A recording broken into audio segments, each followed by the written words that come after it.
Hello बच्चे लोग, good afternoon. Good afternoon everybody.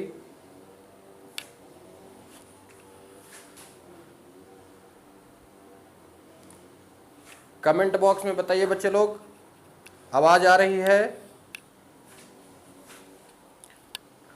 Comment box में बताओ बेटा, आवाज आ रही है? Yes sir, right. ओके, सो बेटा आज हम लोग जो है लिविंग वर्ल्ड चैप्टर जो हम लोग चल रहा है उसको कंटिन्यू करेंगे, आगे की तरफ चलेंगे। ठीक है, एवरीथिंग इज क्लियर? साउंड अच्छे से जा रही है? साउंड प्रॉपर है? आवाज भी है, लाइट में कोई दिक्कत नहीं है, सब चीज क्लियर है? ठीक है, ओके। आइए अब हम लोग क्लास को स्टार्ट करते हैं, लेक्चर को स्टार्ट करते हैं। लास्ट लेक्चर में बेटा हम लोगों ने बात किया था कि जो लिविंग ऑर्गेनिज्म होता है उसकी कुछ डिफाइनिंग प्रॉपर्टी होती है। लिविंग ऑर्गेनिज्म के क्या होता है, कुछ डिफाइनिंग प्रॉपर्टी होते हैं, राइट। ये थोड़ा सा हिल रहा है क्या? कांस्टेंट नहीं हो पा रहा है क्या? थोड़ा सा हिल रहा है।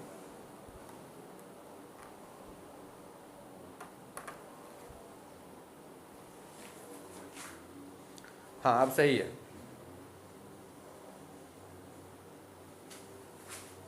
ठीक है, ओके। तो लास्ट क्लास में बच्चे लोग हम लोगों ने क्या बात किया था कि डिफाइनिंग प्रॉपर्टी होती है लिविंग ऑर्गेनिज्म का। डिफाइनिंग प्रॉपर्टी के बारे में हम लोग बात कर रहे थे और हमने बोला था कि डिफाइनिंग प्रॉपर्टी उसको बोलते हैं जो सारे लिविंग ऑर्गेनिज्म में प्रेजेंट हो और सारे के सारे नॉन लिविंग ऑर्गेनिज्म में एब्सेंट हो। ऐसी प्रॉपर्टी जो हर एक लिविंग ऑर्गेनिज्म में पाई जाती हो और हर एक लिविंग ऑर्गेनिज्म में एब्सेंट होना चाहिए। जैसे मैंने बोला था ग्रोथ, ग्रोथ को हम डिफाइनिंग प्रॉपर्टी क्यों नहीं बोलते हैं?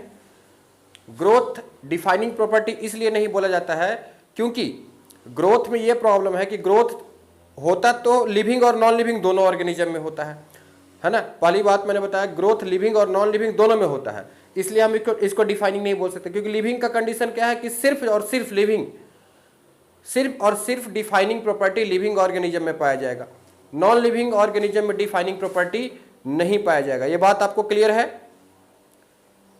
तो ग्रोथ जो होता है वो दोनों जगह पाया जाता है, इसलिए ग्रोथ डिफाइनिंग प्रॉपर्टी नहीं है। रिप्रोडक्शन को हम लोग डिफाइनिंग प्रॉपर्टी क्यों नहीं कहते हैं? देखो रिप्रोडक्शन जो होता है वो सिर्फ लिविंग ऑर्गेनिज्म में प्रेजेंट होता है, ये नॉन लिविंग ऑर्गेनिज्म में नहीं पाया जाता।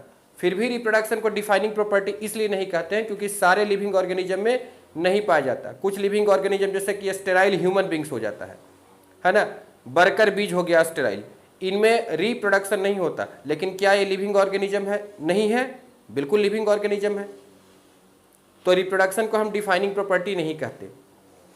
मेटाबॉलिज्म को बेटा डिफाइनिंग प्रॉपर्टी कह रहे थे। लास्ट क्लास में हमने मेटाबॉलिज्म के बारे में पढ़ा था, मेटाबॉलिज्म को हम डिफाइनिंग प्रॉपर्टी कह रहे थे, सेलुलर ऑर्गेनाइजेशन को डिफाइनिंग प्रॉपर्टी कह रहे थे और कॉन्शियसनेस को डिफाइनिंग प्रॉपर्टी बोल रहे थे। मेटाबॉलिज्म को डिफाइनिंग प्रॉपर्टी क्यों बोला गया था? इसका कारण यह था कि मेटाबॉलिज्म हर एक लिविंग ऑर्गेनिज्म में पाया जाता है। कोई भी ऐसा सेल नहीं है जिसके अंदर में रेस्पिरेशन नहीं होगा। अगर वो लिविंग है, रेस्पिरेशन हो रहा है, इसका मतलब वो लिविंग है। उसके बॉडी में प्रोटीन की सिंथेसिस हो रही है, एंजाइम की सिंथेसिस हो रही है, प्लांट के सेल के अंदर में फोटोसिंथेसिस चल रहा है। तो डिफरेंट जो एंजाइमेटिक रिएक्शन हो रहा है, बायोकेमिकल रिएक्शन हो रहा है, उसी के वजह से सेल हमारा जिंदा होता है। और जिस समय वो केमिकल रिएक्शन बंद हो जाएगा, वो सेल जो है वो बेटा उसी समय खत्म हो जाएगा। बात समझ में आ रही है?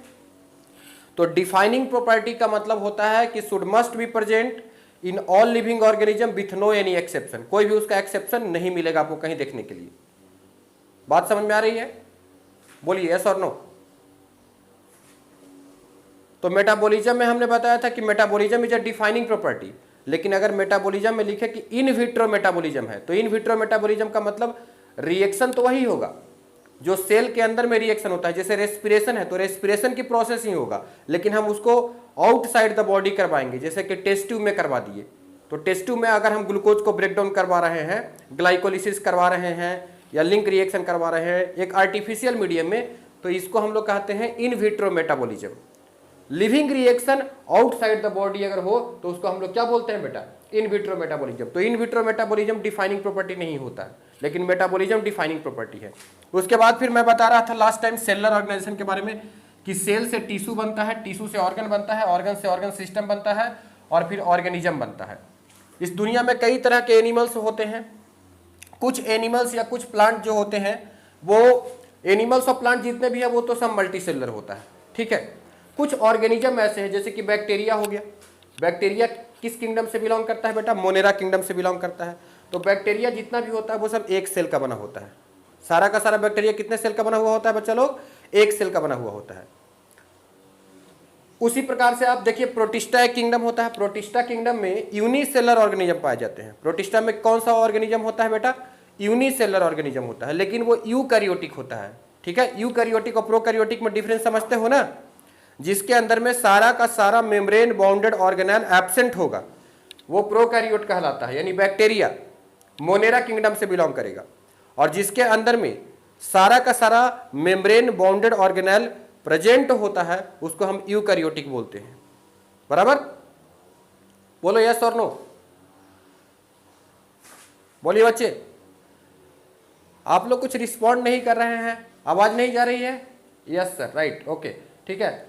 कोई ऑडियो सेक्शन में जाना चाहता है, ऑडियो सेक्शन में कोई कुछ बात करना चाहता है क्या?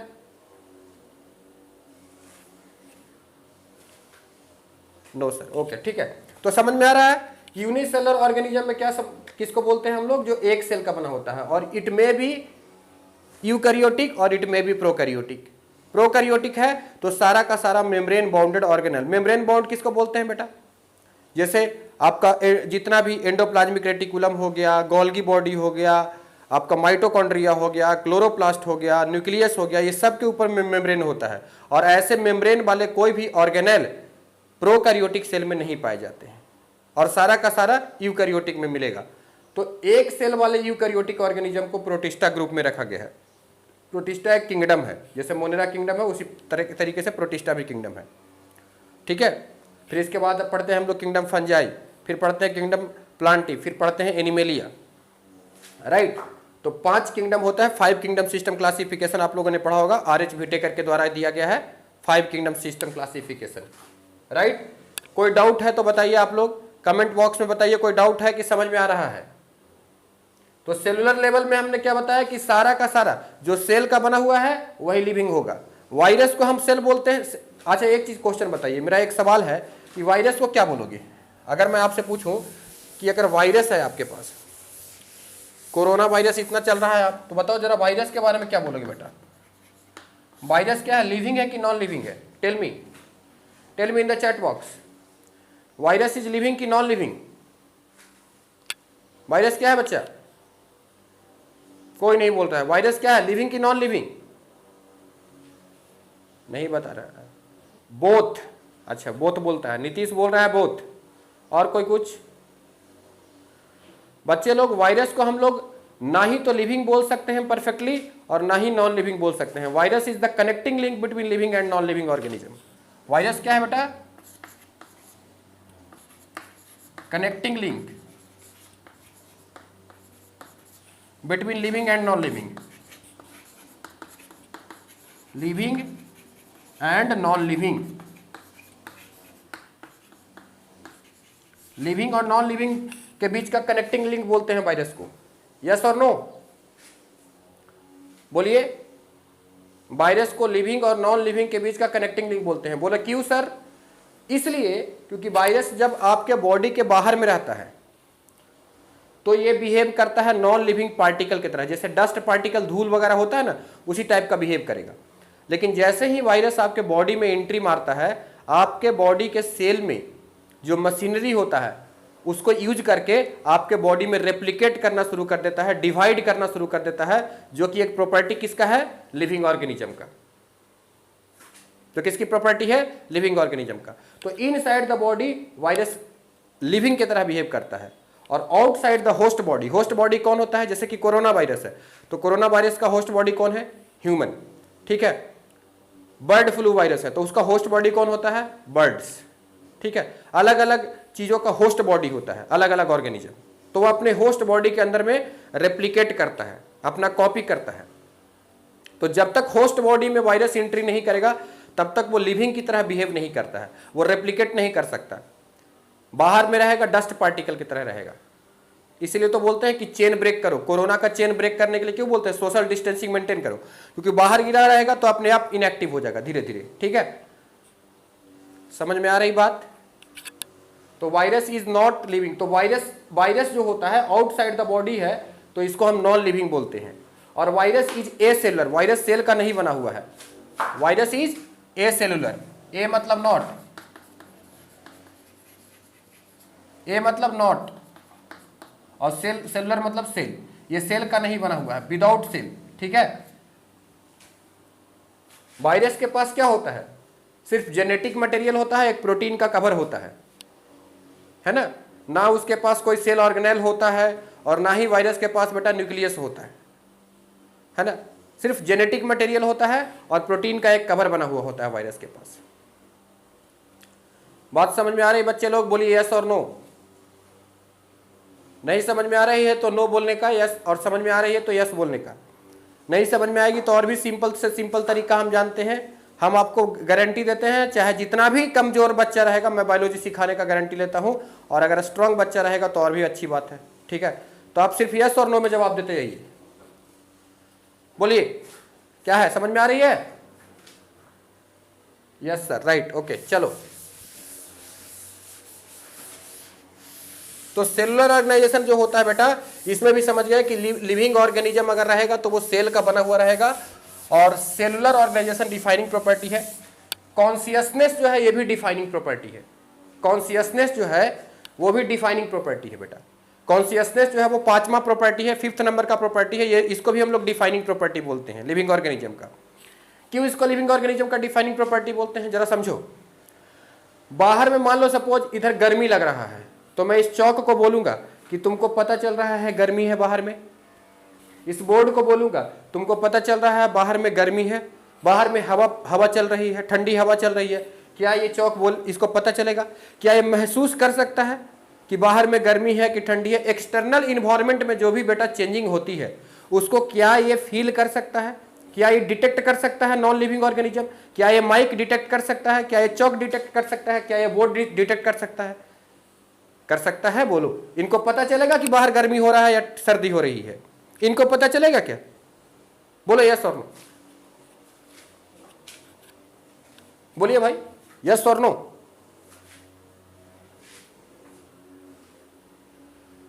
अरे इसको पता, नो सर, यस। ठीक है, इसमें इसको पता नहीं चलेगा, ये नॉन लिविंग ऑब्जेक्ट है, इनको कैसे पता चलेगा? लेकिन जब गर्मी लगती है तो तुमको पता चलता है ना कि बाहर में गर्मी हो रही है, आज बहुत गर्मी है, पसीना चल रहा है, पसीना निकल रहा है।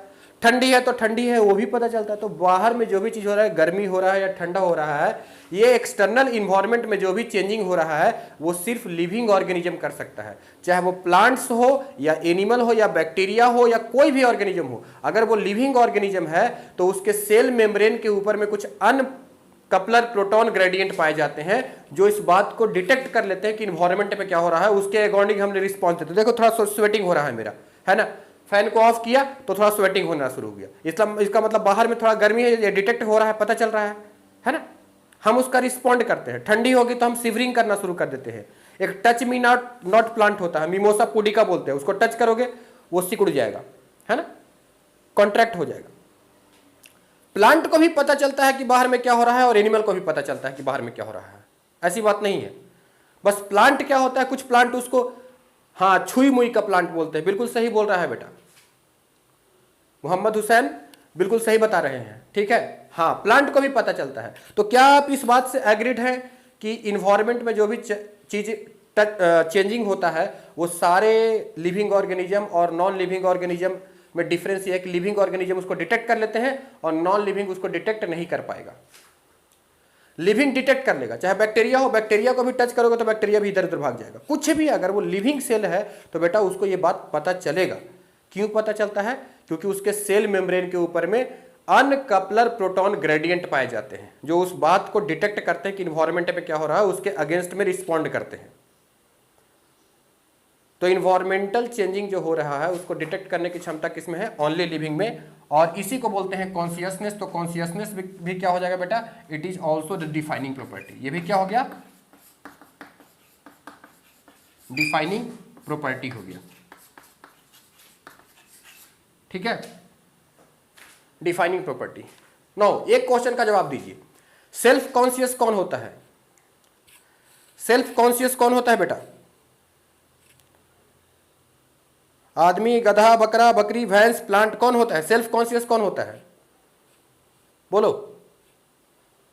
लिविंग नहीं, लिविंग नहीं, लिविंग में कौन कौन सेल्फ कॉन्शियस कौन होता है? लिविंग ऑर्गेनिज्म में human body. Self conscious is the human body, right. So human जो है, ह्यूमन जो है वो क्या है? सेल्फ कॉन्शियस है, सेल्फ कॉन्शियस है।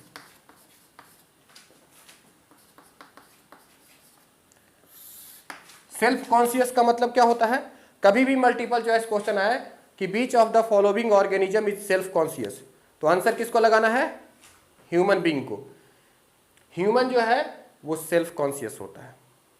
बाहर में जो भी चीजें हो रही है ना, उसको डिटेक्ट करना, समझना और क्या करना है स्थिति में। जैसे करंट लग रहा है, तो करंट लगाओगे, मान लो प्लांट को करंट लगाओगे तो प्लांट भागेगा क्या? वो कॉन्शियस है, उसको पता चल रहा है, लेकिन वो सेल्फ कॉन्शियस नहीं है। कोई दूसरा एनिमल है, वो ट्रेन आ रहा है, कुत्ते को देखते हो, उसको कुत्ते को पता रहता है कि ट्रेन आ रहा है। मैं एक बार जा रहा था और कुत्ते को, एक कुत्ता था बार बार पार हो रहा था, मैं उसको रोकने का कोशिश कर रहा था, बार बार अंदर चक्का में जा रहा है, उसको सेल्फ कॉन्शियसनेस नहीं है। तो एनिमल्स के पास या और भी जो प्लांट वगैरह होते हैं, यानी ह्यूमन को छोड़ करके सबके पास जो है वो कॉन्शियसनेस तो होती है, लेकिन सेल्फ कॉन्शियसनेस नहीं होती है। सेल्फ कॉन्शियसनेस का मतलब अवेयर अबाउट हिम या हर सेल्फ, खुद के बारे में अवेयर होना, है ना, खुद के बारे में अवेयर होना। ये बात किसमें होती है? सिर्फ ह्यूमन बींग्स में। तो ह्यूमन बींग्स को क्या बोलते हैं बेटा? सेल्फ कॉन्शियस बोलते हैं। बोलिए, मेरी बात समझ में आ गई? ह्यूमन बींग क्या है? सेल्फ कॉन्शियस है। मल्टीपल चॉइस क्वेश्चन में आएगा, क्या आप इस बात को याद रखेंगे, ध्यान रखेंगे? बोल दीजिए यस और नो में जवाब दे दीजिए। बच्चे लोग बोलिए, ह्यूमन बींग सेल्फ कॉन्शियस होता है, हाँ या ना? यस सर, ठीक है, सभी लोगों ने बोल दिया ह्यूमन बींग से सेल्फ कॉन्शियस होता है। ये बात सभी लोगों को आ गया समझ में। तो अब ये हो गया बेटा 5 प्रॉपर्टी लिविंग ऑर्गेनिज्म का था, इनके बारे में हमने बता दिया। अब हम लोग आगे की तरफ बढ़ेंगे, ठीक है। आगे की तरफ बढ़ने से पहले, ठीक है, आपको फुल फॉर्म याद है सभी? सारा फुल फॉर्म बताइए, है ना। हम अभी कुछ नॉमेनक्लेचर वगैरह पढ़ाने वाले हैं। टैक्सोनॉमी के बारे में भी हम बात करेंगे बेटा। किसके बारे में? टैक्सोनॉमी। टैक्सोनॉमी का मतलब क्या होता है? बायोलॉजी का ऐसा ब्रांच जिसमें हम लोग लिविंग ऑर्गेनिजम्स के क्लासिफिकेशन के बारे में स्टडी करते हैं, ठीक है। लिविंग ऑर्गेनिज्म के क्लासिफिकेशन के बारे में जहां पे स्टडी करते हैं उसी को हम लोग बोलते हैं टैक्सोनॉमी। बोलोगे सर टैक्सोनॉमी करना जरूरी है क्या? क्लासिफिकेशन करना जरूरी है क्या लिविंग ऑर्गेनिज्म का? अगर क्लासिफिकेशन नहीं करोगे लिविंग ऑर्गेनिज्म का तो तुम्हें बहुत डिफिकल्टी होगी। आपको बेटा डेटा पता है ना? IUCN का डेटा पता है? बोलिए, अगर मैं बोलूं कि IUCN का डेटा क्या है तो आप बोलोगे सर 1.7 से लेकर के 1.8 मिलियन, 8 मिलियन इतने स्पेसीज डिस्कवर किए जा चुके हैं। 1.7 to 1.8 million species are discovered according to International Union for Conservation of Nature and Natural Resources. IUCN के हिसाब से अगर देखा जाए तो 17 से 18 लाख, 1 मिलियन मतलब 10 लाख, तो 1 से मतलब 17 लाख से 18 लाख स्पेसीज अभी तक हम लोग जानते हैं। और इतने सारे स्पेसीज को अलग अलग स्टडी करना पॉसिबल नहीं है, इसलिए हम लोग कई सारे स्पेसीज को ग्रुपिंग बना करके रख देते हैं। और ये जो क्लासिफिकेशन होता है वो छोटे स्तर पे भी हो सकता है और बड़े स्तर पे भी हो सकता है। सबसे छोटे स्तर के क्लासिफिकेशन को हम लोग बोलते हैं बेटा स्पेसीज। सबसे छोटा स्तर जो होता है, सबसे जो निचला स्तर होता है उसको हम लोग बोलते हैं स्पेसीज। और स्पेसीज के ऊपर में होता है जीनस, जीनस के ऊपर में होता है फैमिली, उसके ऊपर में क्या होता है? ऑर्डर, फिर क्लास, फिर फाइलम या डिवीजन, और फिर उसके ऊपर में किंगडम। तो इसके बारे में हम बताएंगे, ठीक है। तो टैक्सोनॉमी, अच्छा टैक्सोनॉमी के बारे में याद रखना। टैक्सोनॉमी शब्द का प्रयोग किसने किया था सबसे पहले? Term taxonomy was given by एक साइंटिस्ट था, उसका नाम था बेटा AP de Candolle, A P de Candolle. Scientist का नाम था क्या बेटा? A P de Candolle. A P de Candolle नाम के साइंटिस्ट ने टैक्सोनॉमी शब्द का प्रयोग सबसे पहले किया था, ठीक है। और लेकिन टैक्सोनॉमी का इन्होंने क्या किया? टर्म दिया था। आपसे कोई क्वेश्चन पूछेगा कि टैक्सोनॉमी शब्द का प्रयोग किस वैज्ञानिक ने किया है, तो आपको बोलना है एपी डी कैंडोले, या term taxonomy was given by, या term taxonomy was coined by, तो A P de Candolle, right. Taxonomy का फादर किसको कहा जाता है बेटा? बता सकते हो? फादर ऑफ टैक्सोनॉमी किसको कहते हैं? फादर ऑफ टैक्सोनॉमी बता सकता है कोई? कैरोलस लिनियस को बोलते हैं बेटा, कार्ल लिनियस। कैरोलस लिनियस को क्या बोलते हैं? Father of taxonomy. Carolus Linnaeus को क्या बोलते हैं बच्चों? फादर ऑफ टैक्सोनॉमी बोलते हैं। दो बातें सीखेंगे। टैक्सोनॉमी शब्द का प्रयोग एपी डी कैंडोले नाम के साइंटिस्ट ने किया था। Father of taxonomy Carolus Linnaeus नाम के साइंटिस्ट को कहा जाता है। क्या इसमें कोई दिक्कत है? बोलिए यस और नो। बोला बच्चा, बोलो बेटा। आप लोग ने जानते हो यही दिक्कत है, यही प्रॉब्लम है भाई। मतलब बिहार के स्टूडेंट होकर के और तुम लोग एकदम स्लो चल रहे हो, हैं? बताओ, यस और नो में जवाब देना है सिर्फ। तुम बोलो तो मैं इतना स्पीड में जाऊंगा जिसका कोई लिमिट नहीं होगा, फट फट फट फट आगे बढ़ जाऊंगा, है ना। लेकिन कोई दिक्कत नहीं है, आराम आराम से भी समझिए, फिर आगे फिर और स्पीड बढ़ाएंगे इसको, ठीक है। जैसे समझ में आएगा उसको समझना जरूरी है बेटा। तो टैक्सोनॉमी में क्या करते हैं कि taxonomy deals with the classification. Taxonomy में क्या होता है बेटा? आइडेंटिफिकेशन, क्लासिफिकेशन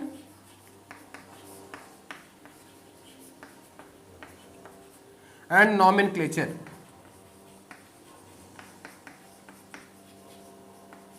ठीक है, तीन बातें हम लोग पढ़ते हैं। टैक्सोनॉमी बायोलॉजी का एक ऐसा ब्रांच है जिसमें हम लोग तीन चीज, बेसिकली हम यहाँ पे क्लासिफिकेशन करेंगे। तो क्लासिफिकेशन करने के लिए आपको आइडेंटिफाई भी करना पड़ेगा। कोई भी ऑर्गेनिज्म को आप आइडेंटिफाई करोगे तभी तो किसी पर्टिकुलर क्लास में रख सकते हो। पहले जैसे मान लो कि तुम चंद्रमा पे चले गए या तुम मंगल ग्रह पे चले गए, तो मंगल ग्रह पे जाने के बाद तुमको कोई एक नया तरह के जीव मिला, कोई भी ऑर्गेनिज्म मिला, तो पहले तुमको कहोगे सर इसको प्लांट में रखें कि एनिमल में रखें। तो पहले तुम पहचानने की कोशिश करोगे कि इसमें क्या है, फोटोसिंथेसिस होता है क्या, क्लोरोफिल पिगमेंट है क्या, क्लोरोप्लास्ट है, यानी प्लांट वाला कैरेक्टर या एनिमल वाला कैरेक्टर को मैच कराओगे। भाई एनिमल्स वाला कैरेक्टर में क्या होता है, एनिमल मूव करते हैं, क्या मोबिलिटी दिखाई दे रहा है? हाँ। एनिमल के सेल में सेल वॉल नहीं होता है, इसमें देखो तो सेल वॉल है कि नहीं है। माने कुछ कैरेक्टर होता है, इसके आधार पे आप पहले प्लांट डिसाइड करोगे या एनिमल डिसाइड करोगे या कोई बैक्टीरिया है क्या है डिसाइड करोगे। फिर एनिमल है तो एनिमल में सर, एनिमल में 11 फाइलम होते हैं। पोरीफेरा है, सिलेंट्रेटा है, ट्रिनोफोरा है, पीसीसीपी ट्रिपल एमईएचसी, है ना। पूरा याद है ना बेटा? वो सीक्वेंस मैंने तुमको बताया था, पीसीसीपी ट्रिपल एमईएचसी, एमईएचसी क्या बोले? Porifera, Coelenterata, Ctenophora, Platyhelminthes, Aschelminthes, Annelida, Arthropoda, Mollusca, Echinodermata, Hemichordata, Chordata. ये जो पूरा का पूरा सीक्वेंस है 11 फाइलम का, इसमें किस फाइलम में रखोगे तो हर एक फाइलम का अलग अलग कैरेक्टरिस्टिक फीचर्स होते हैं बेटा। कुछ कैरेक्टरिस्टिक्स होते हैं कुछ उनकी लक्षण होती है, उन्हीं को देख करके हम उन फाइलम में रख देंगे। फिर फाइलम के अंदर में और भी देखेंगे कि अच्छा अभी इस फाइलम के अंदर में कई सारे क्लास है तो किस क्लास में रखेंगे।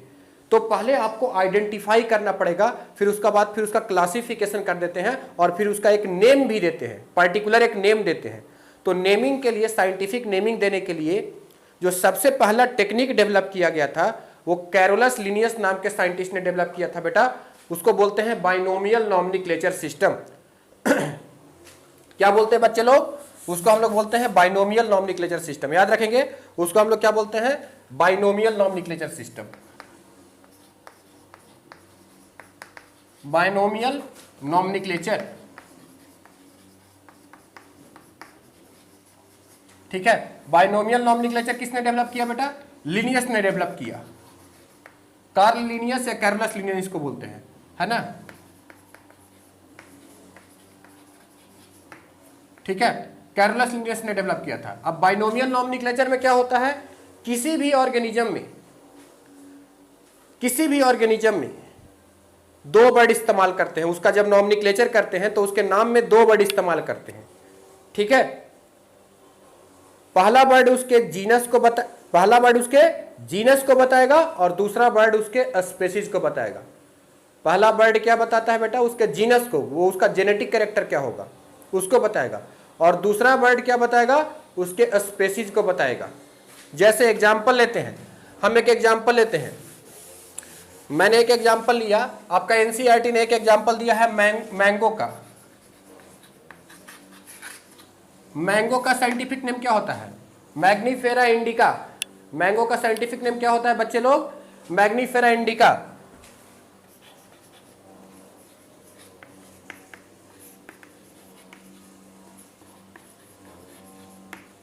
इंडिका, मैंने ये लिखा मैग्नीफेरा इंडिका। लास्ट में लिखता हूं capital L double I double N, Linn, ठीक है। ये इसका सही नाम है बेटा, साइंटिफिक नेम, और दोनों को अंडरलाइन करना है। मैग्नीफेरा को और इंडिका को, दोनों को, लिन को नहीं अंडरलाइन करना है। तो यही हो गया इसका साइंटिफिक नेम मैंगो का। हर लिविंग ऑर्गेनिज्म का आप ऐसे चाहो तो नाम याद कर सकते हो, और बहुत सारा नाम आपको याद करवाएंगे। टमाटर है, प्याज है ना, फिर आलू है कि नहीं, अदरक है, मिर्चा है, इन सब का बेटा बॉटेनिकल नेम याद करना पड़ेगा, साइंटिफिक नेम। वैसे एनिमल का जूलॉजिकल नेम होता है, वो हम लोगों को कुछ याद करना पड़ेगा जो सिलेबस में हम लोगों को दिया हुआ है। तो हम आगे धीरे धीरे बताएंगे। यहाँ एक एग्जाम्पल से समझने की कोशिश करते हैं कि मैग्नीफेरा इंडिका और लास्ट में लिखा गया है लिन। तो मैग्नीफेरा क्या है बेटा? इसका जेनस है, इसको जेनेरिक एपिथेट बोलते हैं। और ये क्या है बेटा? स्पेसीज है, शॉर्ट में हम लोग लिख दिए एसपीपी। किसी भी ऑर्गेनिज्म का अगर आप बाइनोमियल नॉमेनक्लेचर पढ़ोगे, जब उसका साइंटिफिक नेम पढ़ोगे, तो दो चीजें पता चलेगी, दो इंफॉर्मेशन पता चलेगी। क्या क्या? वो कौन सा जीनस से बिलोंग करता है, मतलब उसका खानदान क्या है, उसका कुल क्या है, और उसकी प्रजाति क्या है, उसकी स्पेसीज क्या है। ये दो बातें हमें पता चल जाता है, उसका जीनस और उसकी स्पेसीज। किसी भी ऑर्गेनिज्म के साइंटिफिक नेम को पढ़ने से हमें दो इंफॉर्मेशन पता चलते हैं। इसके फैमिली के बारे में नहीं पता चल रहा है, इसके क्लास के बारे में नहीं पता चल रहा है, ऑर्डर के बारे में नहीं पता चल रहा है, पर दो चीजें जरूर पता चलती है। एक उसका जीनस कौन सा होता है, एक उसका स्पेसीज कौन सा होता है। पहला बर्ड जो होता है वो जीनस को बताता है, और दूसरा बर्ड जो होता है वो स्पेसीज को। बर्ड बोल रहा हूँ, लेटर नहीं बोल रहा बेटा।